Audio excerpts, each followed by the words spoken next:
డబ్బు, అనారోగ్యం, ఉద్యోగం, వ్యాపారం, అప్పులతో బాధపడుతున్నారా? మీకోసమే launch your future programme.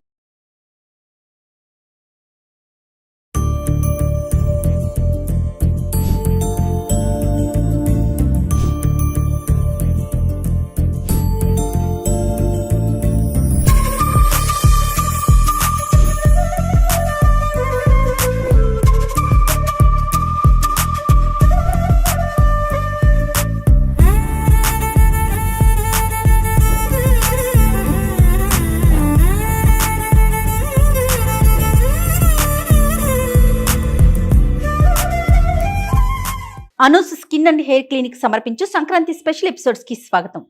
Happy Sankranti Vanaja గారు. హ్యాపీ సంక్రాంతి అండి మీకు కూడా. Thank you so much. ఎలా జరుపుకున్నారు ఏంటి సంక్రాంతి పండుగ? ఒకసారి చిన్ననాటి మెమరీస్ ని కూడా మనం గుర్తు తెచ్చేసుకుందాం అన్ని చక్కగా హ్యాపీగా.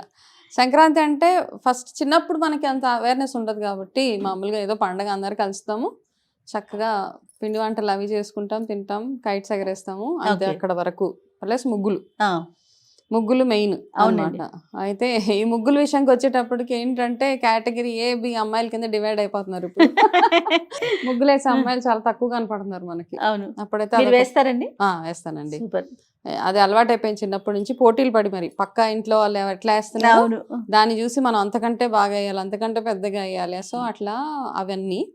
సో రాను ఏంటంటే పెద్ద అవుతున్న కొద్దీ, అవగాహన పెరుగుతున్న కొద్దీ దాని విశిష్టత పెద్ద పండగ అంటాం కాబట్టి. పెద్ద పండగ అంటే పెద్ద పండగ కాదు, అన్ని అంటే చాలా మందికి పెద్ద పండగ అంటే అన్నిటికంటే పెద్ద పండగగా అనుకుంటూ ఉంటారు. కాకపోతే పెద్ద పండగ అంటే ఇప్పుడు నాకు వచ్చిన నాలెడ్జ్ బేస్ చేసుకుని పెద్దల పండగ, పెద్దల కోసం మనం చేసే పండుగ అన్నమాట.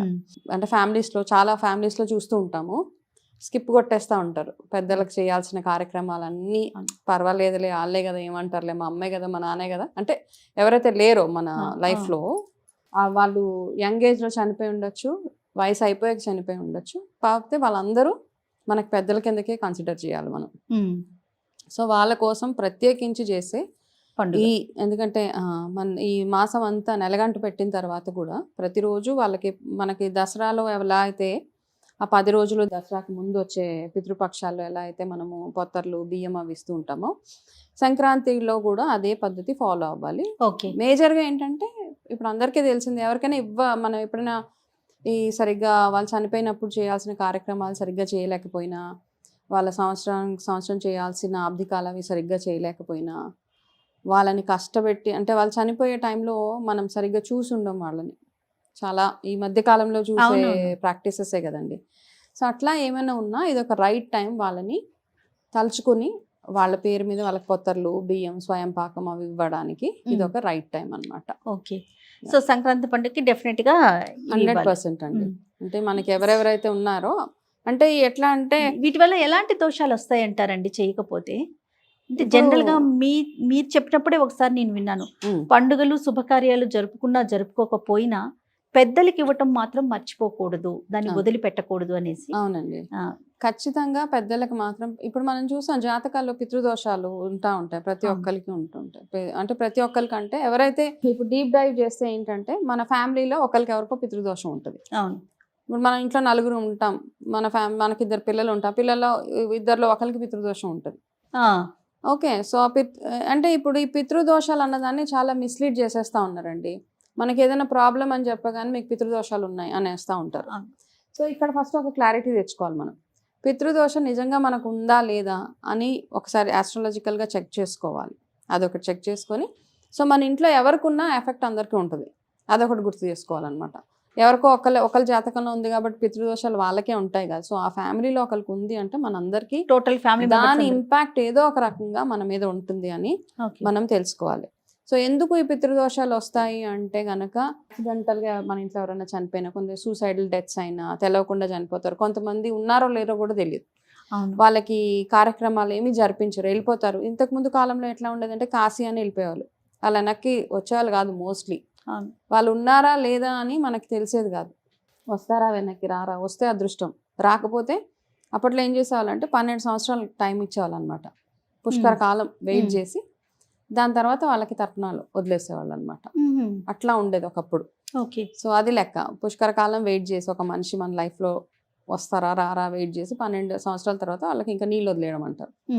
అట్లా చేస్తూ అట్లాంటి యాక్సిడెంటల్ డెత్స్, సడన్ డెత్స్, ఎప్పుడు చనిపోయారో తెలియదు. కొంతమంది చూడండి నీళ్ళల్లో పడిపోయి చనిపోతారు, ఏ రోజు చనిపోయారో తెలియదు. మనకి ఇలాంటివన్నిటినీ మనకి పితృదోషాలు ఏర్పడతాయి. పితృదోషాలు ఏర్పడితే ఏమవుతుంది అంటే మనకి బ్లాకేజెస్ ఉంటాయి లైఫ్లో. ఆ బ్లాకేజెస్ తొలగిపోవడానికి పితృదోషం ఒక్కసారి జాతకంలో ఉంటే పర్మనెంట్ గా ఉంటుందా అని అందరికి డౌట్ రావచ్చు.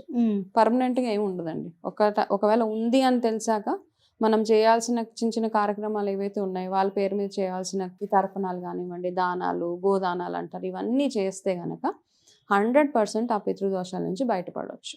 ఓకే. సో ఎప్పుడు చేసినా చేయకపోయినా వాళ్ళు ఏ రోజు పోయారు, ఏ రోజు అవన్నీ తెలవని వాళ్ళు ఎవరైతే తెలిసినా ఒకవేళ తెలిసినా కూడా సంక్రాంతి రోజు రైట్ టైం వాళ్ళందరినీ తలుచుకుని వాళ్ళ పేరు మీద బియ్యము కానీ స్వయం పాకం ఇవ్వడానికి ముందుకు వెళ్ళాలి.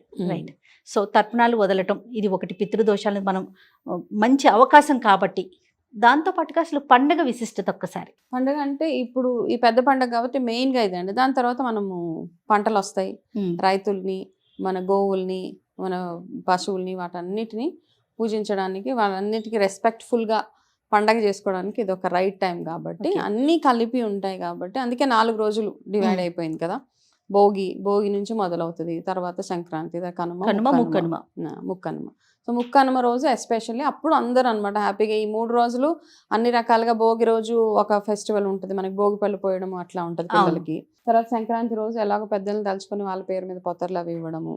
కనుమ రోజు గోపూజ అంతా చేస్తూ ఉంటాము. ముక్కనుమ రోజు ఫ్యామిలీ టైం అనమాట, మనం అందరం ఫ్యామిలీగా కలుసుకొని అట్లా. అలాగే కైట్స్ ఎగరేయడం, ఇదంతా మనం ఏంటంటే సైంటిఫిక్గా కూడా చాలా చాలా విశిష్టత ఉందన్నమాట. ఒకవేళ కైట్స్ ఎగరేయడం సంక్రాంతి రోజు ఎందుకు చేస్తారంటే, ఒకటి సూర్యుడు నార్త్ డైరెక్షన్లోకి వెళ్తూ ఉంటారు, అదొకటి. సో ఆయనకి గ్రాటిట్యూడ్గా అంత దూరం వెళ్ళాలి మనం ఎగరేసే గాలి పట్టాలని, అదొకటి. దాంతోపాటు ఏంటంటే వింటర్లో మనకి డి విటమిన్ డెఫిషియన్సీ ఎక్కువగా ఉంటుంది, too much of D vitamin deficiency. So ఈ ప్రాసెస్ వల్ల ఏంటంటే సంక్రాంతికి ఒక వారం 10 రోజుల ముందు నుంచి కైట్స్ ఎగరేసే ప్రాసెస్లో మనకి మంచి డి విటమిన్ కూడా బాగా వస్తుంది అని ఒక సైంటిఫిక్గా అండ్ స్పిరిచువల్గా 2 రీజన్స్ ఉన్నాయి దానికి.